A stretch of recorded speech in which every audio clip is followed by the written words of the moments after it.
Hardest thing I've ever done in my life. I was really unwell and I didn't speak up and I hid my mental health from everyone. When I decided to come out and do the Like Minds, Like Mind ads, I thought I was going to ruin a career that I'd spent 10 years building. You know, I think the hardest thing, just getting back to it, was just not having no understanding. If you have no understanding of what happened to you, it's the scariest thing you can ever face.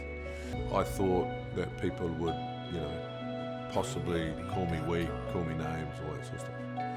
But the exact opposite's happened.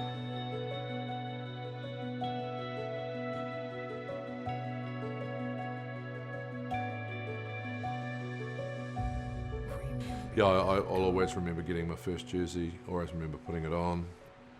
Yeah, the first test was amazing. Someone told me it would be the fastest thing that ever happens, and it was. So before I knew it was half time, about 10 minutes to go, I couldn't feel my legs. It was just incredibly fast. But yeah, we only won by 1 point, so it was, pretty memorable. I think there was a combination of things, and often mental health is a combination of things, I used to relate my personal well-being to how well I played. So if I played well, felt great. Played like shit, felt like shit. And you can't do that, you can't have that. So I felt it very difficult to detach from the reality of my life and the reality of just being a sportsman. I was on the 10th floor of the Hilton in Argentina, and the window was open and the curtains were fluttering. I can still remember it. And I'd had a guts full of my mind and the tiredness of fighting it all the time. So I wanted to run and jump out. And Michael Jones, Sir Michael Jones, or Iceman as we called him, he said, "JK, you've got a good heart." And I grabbed that and said to myself, "You've got a good heart, you've got a good heart." And I kept saying that to myself until I got back to New Zealand. I played test match the next day, scored 2 tries. Totally irrelevant. Wasn't even present mentally. So for me, it was a case of not learning the right things in the life that I was living.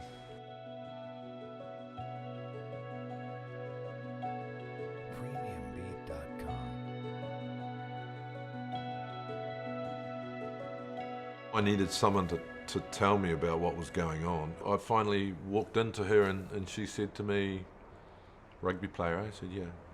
She said, "What would you do if you had a tight hamstring?" And I said, "Well, I'd stop and stretch it." She said, "Well, what if you stretch it, then you get up and you keep running?" And I said, "Well, I'd ice it and I'd go to the physio." She said, "Your brain's no different," right? So I could relate to that. So I got a hamstring in the head. What's the ice? And who's the physio?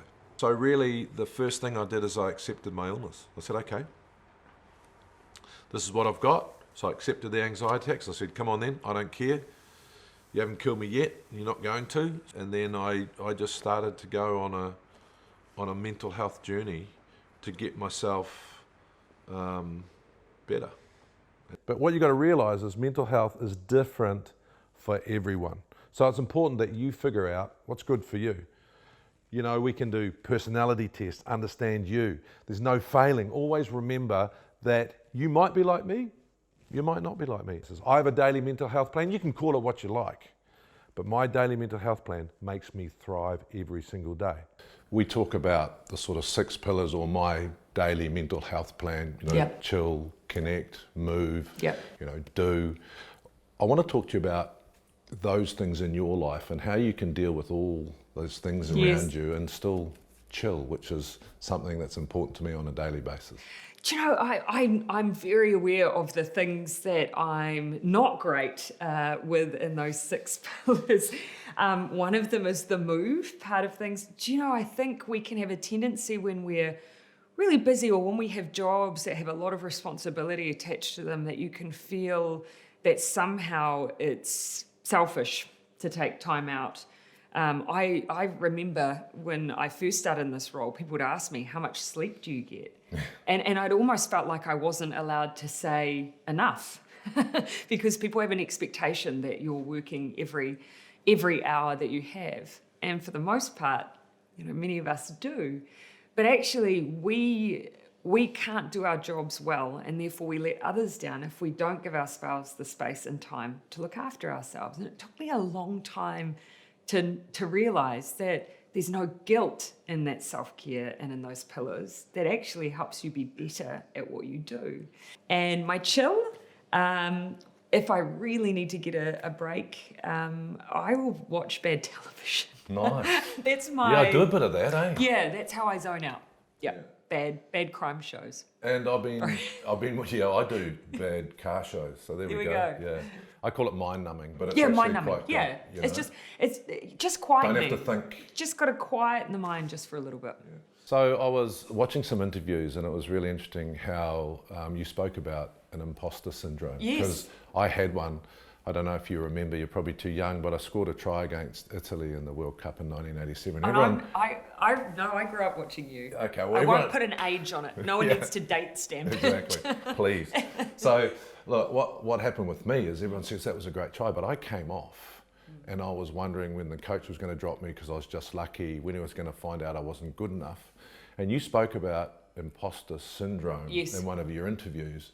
And it's amazing how many successful people I talk to that actually have it. Yes. So how did you deal with it, especially being PM? Do you know, I think for me, the way that I even learnt about it was really important for me. I had a teacher at school who was just remarkable. And when I became a senior student and I was about to leave, he mentioned to me that he suffered from this thing called imposter syndrome. And the way he described it to me, he said he always would wait for, I think he described it as a leprechaun at the back of the classroom to jump out and expose him as not really being a teacher. And I just remember thinking, if he can feel like that, someone I admire so much, then maybe I shouldn't worry so much about feeling like that. And as you say, some of the people I admire the most have that self-consciousness and that slight gnawing lack of confidence. I think there's a bit of Kiwi in there as well. It's a little bit in our nature. But I've tried to channel that into, instead of being a gnawing lack of confidence, just something that drives me to be better. You know, why am I feeling a bit worried about that? Does it mean I need to do a bit more prep? Does it mean that I need to think a bit more about my decision making? Just try and turn it into something positive. I mean, the journey for me has been amazing. So I was too scared to talk about my mental health and just about jumped out of a window. And I came home and sought help, and the tools and techniques that I've learned have been amazing. 15 years later, our Prime Minister comes out with a well-being budget. We've all got mental health, and how important is it for you as Prime Minister to make sure that people identify that, and rather than ambulance the bottom of the cliff, start doing things to... Do you know, for me, we need to try and get ourselves to a place where the way we talk about, for instance, the health and well-being of our hearts is the way that we talk about the health and well-being of our minds.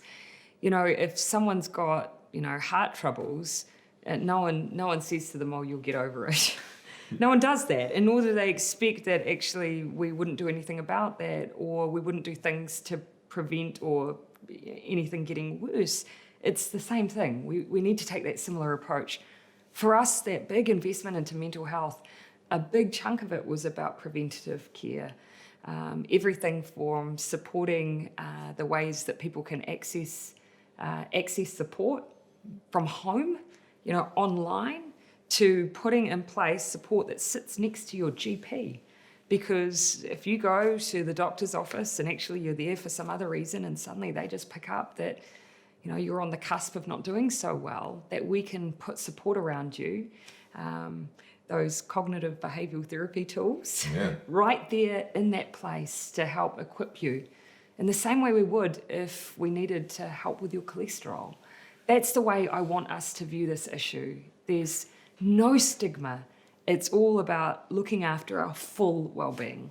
I mean, it's a bit like the diet, a bit like the gym, but like everything else we do know. Same thing. We've all got mental health, I've been incredible. I've had anxiety attacks. I've been depressed, and I got through it. And I think that's the message for me is that Prime Minister has mental health, I've got mental health, you've got mental health, and what we want to be able to do is identify it and get the tools and techniques and care for it. And care for it, exactly. There's a couple of sayings in my life that are not true, but I've got brought up with them. A zebra doesn't change its stripes, but that's a zebra, not a human. We can change and you can get better and you can continue to evolve.